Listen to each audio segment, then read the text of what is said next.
收看《高高懂哈喂》，我是敏华。最近很多人出门都会戴上卷lap耳，为什么会戴上卷lap耳呢？主要是空气品质变差了。什么是卷lap耳？就是口罩。那大家会问喽，怎么知道空气品质好不好呢？其实只要上网站就能够知道，带您了解。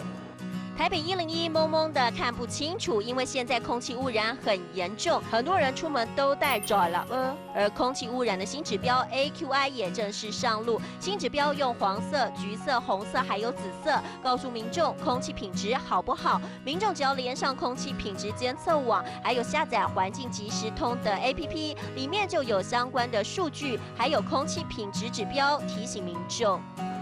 上网就可以知道空气品质好不好了。可以看到呢，橘色就是敏感橘，也就是敏感族群呢要特别注意。另外要看到的是呢，就是不良红，不良红就是这个红色了，也就是所有人呢都要特别小心哦，小心空气污染。所以出门的时候最好就戴上卷lap耳，卷lap耳呢就是口罩了。而刚刚说的注意就是注意。医生也建议民众，如果空气品质不良，出门要记得戴卷lap耳，不只可以避免脸上残留脏污，更可以降低吸入脏空气的机会。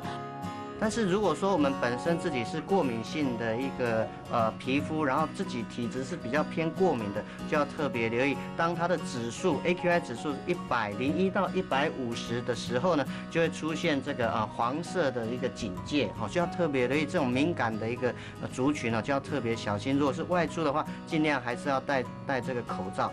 不过戴口罩也要注意，因为戴之前要先洗手，然后5个小时就要换一次卷lap耳。另外也不能够重复使用，这样才能够降低过敏发生的机会。